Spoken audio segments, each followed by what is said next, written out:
So, we finished working through 3 separate Spider-Man games. It only took us 7 months. Now, before we move on to the widely loved Spider-Man 2, I think now is a good time to make a little change. We will still be giving surface thoughts at the end of each game as we make it, when it's fresh in our minds, but these games deserve a little more than that. So, starting here, we're going to be making proper reviews for each game as their own video. This video might not be received very well, as I'm going to be going over a lot of what was in the game that you literally just finished watching me play. Spider-Man the movie is an interesting case. As we mentioned in the playthrough, this game started out as a port of the PS1 game to the PS2. I'm not sure how early in development this change was, but Treyarch did a good job of turning this into a movie tie-in. My main issue with movie tie-ins normally stands with the team making a game before the film is done. So anything that happens in the movie normally has to be added retroactively. However, I think this game gets away with it. It's pretty much the only Spider-Man origin story we've gotten in video game form. And Treyarch doesn't need too many details about the movie to set that up. This game gets to be a Spider-Man origin story first, and that just so happens to be what the movie is as well. But what exactly do the game and the movie share, and where do they differ? Let's get into the story. The game opens with a cinematic of the basic backstory we need going into this. Except for the spider bite. I know in TV and film we've seen Peter get bitten 15 ways from Sunday, but this is pretty much the only origin story in a game. And they just brush over how he gets his powers. Instead, he says he wants to use his powers to earn money for the people that raised him, which isn't quite how I remember things.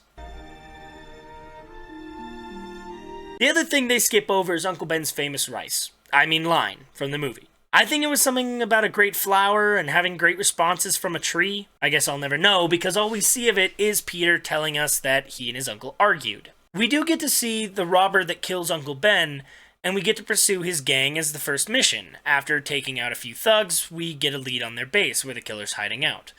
That's really it for the first mission. It really sets the pace for the missions of the whole game. Very short and to the point, but honestly, when you're making a game that needs to last hours from a movie that's only 2 hours long, you can only do so much padding.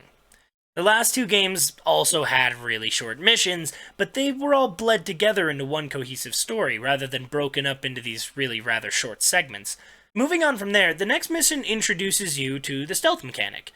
And maybe I'm just not a very good gamer, but I could not get the stealth to work for the life of me in this mission. Which led to the most frustrating loop of get spotted, get fucked, repeat, that I think I've ever played. If you manage to survive a room full of regular guys in biker jackets, though, you move on to another room, with more guys in biker jackets. You can either take them on now, or bob and weave around them to get to the vents in the back of the room. Through the vents are, you guessed it, more rooms with thugs to beat up. You need to find one specific guy that has the fuse you need to open the door out of here. Make your way back where you came into the next area where you fight the Scorpion. Nah, I'm just kidding, it's more goons. The first room is actually a little more forgiving, since you can actually just crawl along the ceiling and skip them entirely.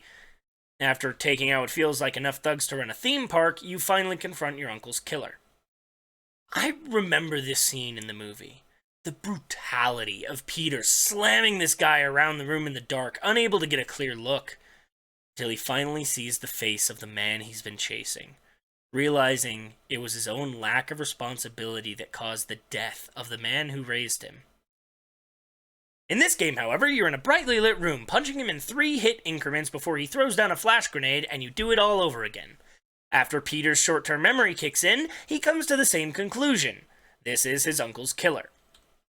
While Spidey's having his existential crisis, the guy who just spent 10 minutes filling us with buckshot trips over his own shadow out the window. Origin story achieved. Now that we can move on to the rest of the story, we get introduced to some of the other important people in Peter's life. Collateral Damage and isn't in this game. MJ is only in this story so that we have someone to save later on, and Harry straight up isn't in the game. We'll get to you later. More importantly, we get to meet Norman Osborn, our main big bad in the game. He hasn't gotten around to his whole gods don't have to choose thing yet, and is more focused on fulfilling a military contract to keep his company afloat. Fortunately, it's not like he's a scientist or anything, so instead he decides that the only way to do this is to get a hold of Spider-Man to do some good old-fashioned experimenting. So, naturally, he sends out some robots called Hunter-Killers to safely capture us. Makes sense. Of course, you can't make a game with only one villain, so we take a break from any kind of real plot to bring you the two best parts of this game, Shocker and Vulture. Both are in their comic-accurate outfits, but I have to say that Shocker pulls his off significantly better. Oh, did I say Shocker? I meant the cushion. Vulture makes off before we can stop him, so we start by following Shocker into Grand Central Terminal. Instead of going after the man himself and stopping this all from the get-go, we decide to take out his jobbers first and just let him keep tearing the place apart. Great responsibility there, Pete.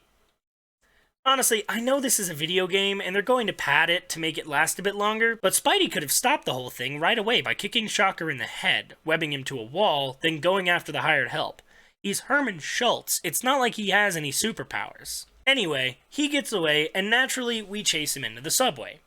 I know this is the story section, but can we just talk about this tunnel bit for a second?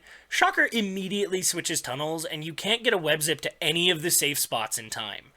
Garrett mentioned while we were playing that we were supposed to use the web dome, but nowhere does it even remotely mention that. Needless to say, once we get past that and reset because I'm simultaneously blind and a completionist, we get to oh-so-satisfyingly punch Shocker in his triple-ply face. The fight can seem pretty daunting at first, but once you realize that the web ball is ridiculously overpowered in just about every boss fight, he goes down like a sack of bricks. Just as Shocker should. Looking at you, Spider-Man 2. Trying to make an intuitive boss fight? Patooey. I was a little worried that Vulture would get away with the loot, but thankfully Herman here is an asshole, even to his allies, and rats out our flying friend. He gives us the location of the Vulture, and we leave him for the police. Though, I'm not really sure how they're supposed to get down here, given it's through several collapsed sewer tunnels. Oh well, not my problem. I have wings to clip. Which, naturally, brings us to a tower. That is not the freaking Chrysler building that Spidey has to climb. So of course, instead of using his amazing powers of adhesion and web-slinging to get to the top outside, he climbs inside a window on the bottom floor and runs his way up while avoiding grenades and spider bombs? Hey, I'm trying to maintain a brand here, you balding bastard. No respect these days. Recognizing that this is a Spider-Man game, Vulture leads us on a chase scene, of which we need at least one per game, apparently. This is where the game's amazing quipping really shows up, with such great jokes as, "You couldn't just leave this a personal disagreement, could you, Baldy?" and, "Food at the old folks' home wasn't that bad, was it?" Wow, Toby really is not given much to work with here, huh? Vulture leads us to the actual Chrysler building, where we get some genuinely fun aerial combat.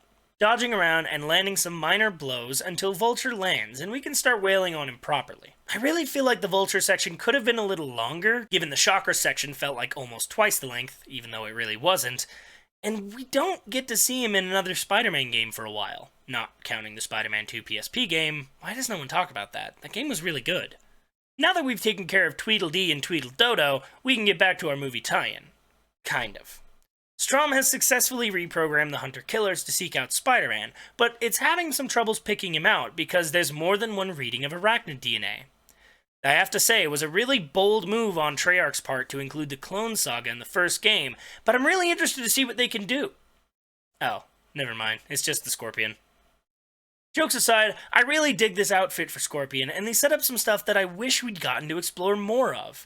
Scorpion is an anti-establishment, paranoid bag of trauma. He keeps mentioning how he doesn't want to go back, and thinks Spider-Man is with the Hunter-Killer drones. Which is fair enough, since for whatever reason, Oscorp made them look like spiders. We protect him from the drones, following him through a parking garage until we end up back in Grand Central. With the HAs gone, Scorpion comes after us next. I really would have loved a more in-depth dive into Scorpion's story in Spider-Man 2 or 3 covering this. We do get Scorpion in Spider-Man 3, but I don't think it's the same one. I don't know, I haven't played that game yet. So instead, we get a nice setup and another boss fight you can cheese with the web ball. And then he just kind of leaves, and we get to think about what could have been. I think that's enough side villains for now, and Norman must agree, because he decides to forget about capturing Spider-Man to research him, and instead just test the unfinished serum on himself. He then realizes he's in a Spider-Man game and decides to proceed with the plot, and just starts bombing the city. In the movie, he goes after the board of directors, but here he just blows up the balcony MJ and Harry are on. Wait a minute, Harry? Huh, I guess he is in the game. For this one scene. "I can fly too, bitch!" I said we'd get to you. We save MJ and, I guess, let all those people die, then go after the Jolly Green Jerk himself, knocking him around until we get to start chasing him around the city, which won't be the last time we get that. He blows up a few structures along the way, and I hope Spidey's webbing can hold long enough to get some damn good contractors on this. That's not our problem, though. We finally get some alone time with Gobby. And once we've smacked him around long enough, he flies away and moves on to the next mission, where we go ahead and keep smacking him around for a bit. Okay, kind of dragging this out, but I'm here for it. He's the main villain, and we get some good time to show it. Except you can just use the web ball, and he can't really stop you. Man, no wonder they took the web ball out of every game after this. Goblin gives Spidey his spiel. Is that how that's spelled? S-P-I-E-L? About working together, and I think this scene gets the shaft. It's my favorite scene in the movie. Goblin could kill Spidey with no effort. He has him paralyzed and at his mercy. Instead, he gives him the choice to work with him. He shows the similarities between them. They're both exceptional people with great power. But instead of seeing the great responsibility to go with that power, the Goblin sees opportunity. Spider-Man tells him that he helps others because it's right. Goblin scoffs at him for this because that's the difference between them. Spider-Man puts himself at risk because he knows what it's like to lose. Goblin's never lost anything in his life. He's convinced that no matter how high the people raise someone exceptional, eventually they'll only drag that someone down. It's paralleled later in the movie when the people risk themselves for Spider-Man. Goblin's wrong, and Spider-Man is doing what's right.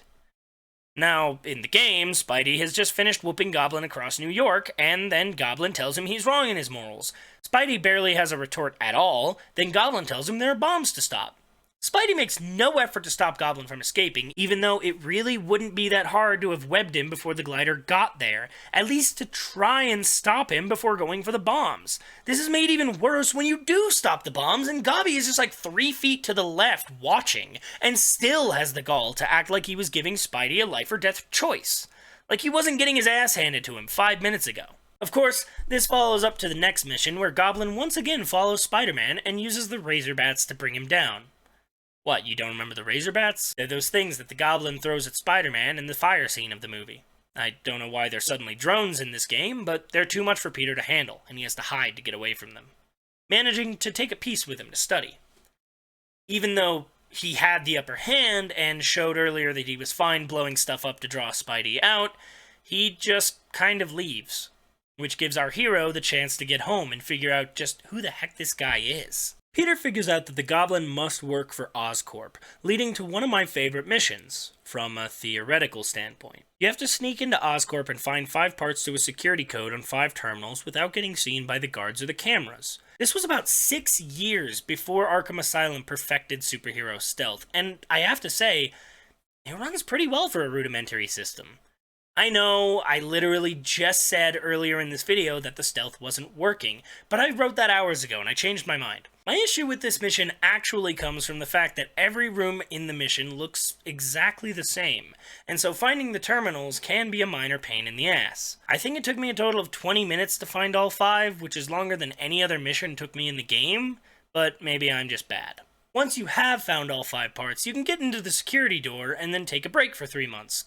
Wait a minute. That's not right. Who put that in my script? Garrett? Through the security door, 2 scientists are talking about the chemical weapons Oscorp apparently keeps in their basement. And one says that there's no way a leak could happen. Spider-Man drops down after he leaves, and the other guy immediately wets his pants and tells you how to shut down the whole place. This continues the stealth from before, and I like how it builds off of it, with laser grids added to block the way, and you need to time your web zip. I said time your web zip, or just barrel through it like I did. The bots can't really stop you, and you just need to activate 4 terminals to neutralize the weapon and move on. You go to a new room with a building-sized super mech waiting for you, and it just raises the question why Norman was bothering with a super soldier serum for the military contract. Sell this hulking monstrosity to the government and you're set. This seems like kind of a waste. Also, if this technology exists, then it raises some serious questions about how the big bad for the game after this is a guy with 4 metal arms. Plot holes and minor existential crisis aside, why am I doing any of this? I could just play Fortnite for more views. The super mech isn't honestly that hard to take down. You just break 10 shield generators, then smack it in the schnoz. Oh, well, maybe that's why they don't use it. Though, I don't think other countries will be using Webby vigilantes on their special forces. This ain't that kind of cinematic universe. The mech makes a hole in the wall, perfect for our sneaky, spidery purposes, and Spidey makes his way up to Osborn's office, finding out that Oscorp's paparazzi bots got a picture of him macking on the girl next door. Did I seriously just say macking? We have to go back out the way we came, getting pelted with rockets from the super soldier bots. Seriously, why even bother with the goblin serum? And make it out without too much trouble. We get treated to Mary Jane being oblivious to the glider right next to the door until she sees the goblin-shaped hole in the wall and naturally gets kidnapped. Because this was 2002 and Spider-Man love interests weren't allowed to be competent yet. I mean, it's not like she could have fought him off, but how do you open the door and somehow miss the massive hole in your wall? Could have at least let her try to run for her life. Instead, we get to come to her rescue in yet another lovely little chase sequence. It's exactly the same as all of the other ones, just without Goblin blowing up anything along the way this time. He saves that for when we get to the bridge. Once again, they take the best scenes from the movie and completely butcher them. In the film, we get the choice: save Mary Jane or a car full of children. Spidey instead risks himself to save both. He knows saving both will leave him open for Goblin to take him out, and that's what almost happens if it weren't for the people of New York saving their hero and proving Goblin's philosophies wrong. Which leads to the best final boss fight in superhero cinema, the brutal beatdown of Spider-Man at the hands of the Green Goblin, and the triumphant victory of our hero when Goblin threatens Mary Jane. Until Goblin's own hubris leads to his death, getting impaled on his own glider. In the game, however, Goblin just drops MJ off on the bridge and we move her with no problems, getting her to safety before moving in to beat the crap out of the Goblin. Just like earlier in the game, we show him why our name is on the cover of the game, and he tries to backstab us with the glider, but we jump out of the way. It then takes one of the best themes in the movie, Don't Tell Harry, and changes it to the worse, Tell Harry, I'm sorry, before Spidey kisses MJ and tells us to go touch grass. I mean, I know it's not all Treyarch's fault, but man, is it disappointing to see the story come to a wrap with such a lackluster retelling of a fantastic movie. Spider-Man gives up what he wants for what is right in the film, whereas in the movie he beats the bad guy, gets the girl, and just leaves us feeling underwhelmed, which I guess kind of describes the story overall in this game. It's fine enough, hitting similar plot points to the movie, but missing everything that actually made the movie so good. The split between Peter and Spidey, the duality of Spidey and Goblin, the responsibility that comes with all of Spidey's power. None of that is in this game. It just has us beat up villains like they're just more thugs. I don't know how much of the movie they had access to be able to draw from, so I don't know if they had the opportunity to change the lines to be more similar to the movie, or change it so you don't just wipe the floor with Goblin every time you see him. It would have even been nice to have seen more Harry in this game, but instead he gets one line, and then he's just gone. I genuinely forgot he was in it going into this script. The story flows well enough, we get the origin story handled pretty well, then Spidey establishing his place as the city's hero with Vulture and Shocker, but Scorpion doesn't make much sense in the story, and then from there on it's just beating up Goblin until he gets bored and leaves. Some stealth, then beating up Goblin again. I can't really in good conscience give this game a high score on the story. It's fun to play and seems fine at first glance, but the longer I look at it, the more I realize it's all show, no substance. So I have to give it a mediocre 5 out of 10 on story. Combat. There are 3 moves you start out with, and as far as I'm aware, 23 combos you can collect through the game, with each one providing a flashy new way to take out enemies. Theoretically, the base combat is fun, engaging, and constantly evolves throughout the game. Unfortunately, the reality is that the only missions where you actually take on ground enemies directly are the first few missions tracking down Uncle Ben's killer and the Shocker levels. The Vulture has no jobbers, the Hunter-Killers have very little health and don't require combos, and the Goblin doesn't have henchmen. Arguably, you could go ham and try to take out everybody at Oscorp, but the game clearly intends for you to be stealthy there, since fighting just brings out the super soldier bots that bombard you with rockets. Even in the boss fights, Uncle Ben's killer stops your combos with flash grenades, Shocker uses his gloves to stun you, Vulture's in the air most of the time, Scorpion jumps onto the walls, and Goblin counters your moves for massive damage of his own.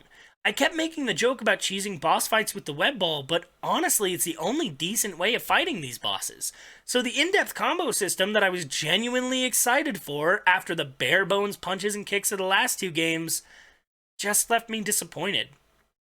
The air combat is used a little more, with several levels against flying drones or razorbats, and two bosses being primarily in the air. The flying combat is unfortunately a lot more basic than the ground combat. We basically jump around whatever enemy we're fighting, then dive kick and use our laser webbing to take enemies out. That's about it. So, the part of combat that's good doesn't get to be used a lot, and the part that's used a lot isn't all that much fun. So unfortunately, that leaves the combat at a disappointing 3 out of 10. Lots of potential, but no execution. Traversal. So the combat was disappointing, even for the time it came out, alongside games like Metroid Prime, Zelda Wind Waker, DBZ Budokai, all came out with fantastic combat. Obviously, those are very different games than this, but it shows that it was possible to make combat fun and engaging. On the other hand, traversal in the way Spider-Man did it wasn't very common. Games like GTA Vice City and Mafia both came out the same year, with open worlds and great ways to get around those open worlds. But they aren't Spider-Man. Spider-Man needs his webs, and needs to be able to move around the city quickly. Those last two games had the most basic possible web swinging. You couldn't move around too fast because it would tax the hardware too much, so you could only shoot 2 webs before falling. You couldn't see the city below you for the same reason. But the game hardly let you outside at all, and it worked. But this game was on the GameCube, a titan of processing power for its time. That somehow works better when the system's on fire. This game immediately takes a step up in terms of movement and control. For starters, you have camera controls, which we're going to talk about in a minute, and a complete rework of the web swinging system. There are far more sections in this game where web swinging gets the spotlight, large open sections and long chase sequences, something that from this point on pops up in just about every Spider-Man game. It's a little known bit of trivia that Jamie Fristrom, the creator of Spider-Man 2's iconic web swinging, had originally wanted to have it in this game, but due to time constraints had to save it for the sequel. Instead, we get a more static swinging animation with little mobility and webs that stick to the clouds. Spidey just scoots forward with each web in a straight line. Despite all of that, it's actually quite fun. The chase sequence is the only place you need to worry about swinging for a long time, but they're all pretty straightforward, so we get to zip between buildings and around obstacles in fun little preset routes. It's not Spider-Man 2, but it also wasn't trying to be. Jamie wanted to make the swinging more dynamic, but it would have felt out of place in linear levels like this. I genuinely think that this swinging was better for this game than the more in-depth one would have been. But whether or not it was better this way than with something more akin to Spider-Man 2, the movement is just ridiculously hard to control. Admittedly, the ground movement is easier, but the camera refuses to cooperate no matter what. The web zip provides some fun solutions to puzzles here and there, but only really in the stealth sections.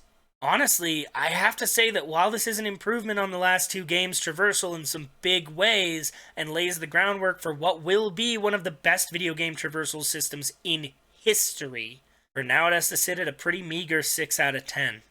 Fun, but frustrating. Voice acting. Alright, so this video is already longer than I really intended, so I'm not going to spend too long on this section. Unfortunately, I don't have much good to say either. The main characters of the game comes down to Tobey Maguire, Spider-Man / Peter Parker, and Willem Dafoe as Green Goblin / Norman Osborn. Tobey half the time doesn't sound like he wants to be here, and half the time I swear he has a cold. There's exactly one line read in this game I can honestly say I truly like. The cushion. As the main character, you would think I'd have more to say, but frankly there isn't much else to say. They went out of their way to get the actor from the movie when they had Josh Keaton on the payroll. Don't worry, my sweet prince, we're almost on to your ass. Before that, Willem actually came in as a professional and gave a halfway decent performance. Honestly, through the entire game, whenever he was on screen, it really did just feel like a campy comic book villain, as it should. Now, we do have Kat O'Connor as our damsel in distress, and the extremely talented Michael Beatty how do you pronounce that? Hang on. Michael S. Beatty. And the extremely talented Michael Beatty and Dwight Schultz lending their voices as Shocker and Vulture respectively. I'm not as familiar with Mike McCall as Scorpion, but I think he provides a good performance as a paranoid psychopath for the one mission we get him.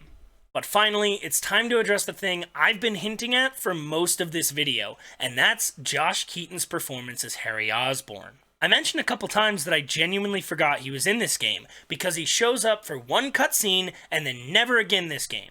At least, in the main story. See, Tobey Maguire wasn't the first choice to play Spider-Man in this movie. It was originally our good friend Josh. Fantastic voice actor who played the Webbed Wonder in Spectacular Spider-Man, as well as the Shattered Dimensions and Edge of Time video games. Not to mention countless other characters and other properties. The guy knows his way around the webs. But this was 2002, long before any of that. Josh was far from unknown, appearing in games, movies, and even an Oshkosh B'gosh commercial as a baby. Thank you for that nugget, Wikipedia. All that to say, he was a no-brainer when it came to getting him to play Spidey. They got Josh through all the lines for the game and were ready to move ahead until Treyarch got the go-ahead to use Tobey Maguire's voice for the game instead, and Josh was recast as Harry Osborn. That raises a question, of course. What did they do with the lines they had Josh record? Well, they decided to have Harry don the Goblin costume and avenge his father. Oh no, I remember where this is going. But this version goes in a completely different direction to what would inevitably come with the films, and Harry becomes a sort of vigilante, albeit one that happily murders and carpet bombs whomever he wants. You play through the entire story of the game again with the same villains, same levels, same everything, including a lot of the same lines that Spidey used in the same situations. It was a clever way to get more content out of dialogue that was already recorded, but a good chunk of it makes no sense at all. This isn't the story section of the video though. If you want me to go into more detail playing through and discussing the Goblin part of this game, make sure to get this video out there so I know that that's what you want. For now, we're just talking about the voice acting. And I have to say, this section makes me wish that we had gotten to see Josh actually play the Spider of this universe. I know we'd get him in the mask in less than 6 years, but dang it, he's just so much more entertaining to listen to than the damp mattress that's Tobey Maguire's performance. Overall, the vocal performances are quite good, but the voice you hear most often Spider-Man's is dry and absolute garbage. I love Tobey in the movies because it's a completely different kind of acting that just doesn't translate at all to the game. If we had gotten Josh Keaton's performance for these games, there's no doubt that this section would get an 8 or 9 out of 10. But Tobey's performance on its own brings it down to a generous 6 out of 10. Okay, this game is a mess. It was supposed to be a port of the Neversoft 2000 game, then it was supposed to have Josh Keaton playing the character, it was supposed to have web swinging similar to Spider-Man 2, and it doesn't have any of it. I hope I've done a good job of expressing my exasperation with this game, because it really is frustrating. If it weren't for what this game did, Spider-Man 2 couldn't have done anything that it did. And it's often fun enough to play. I can absolutely say that if you have an older console or a backwards compatible console capable of playing it, or even if you just want to emulate the GameCube version like I did, I would suggest it. There's enough there if you like Spider-Man to have fun for a day or two, but if you can pick up any other Spider-Man game, this probably isn't going to be the first one that I recommend, or even the 10th. Which leaves this game at a very dull 5 out of 10.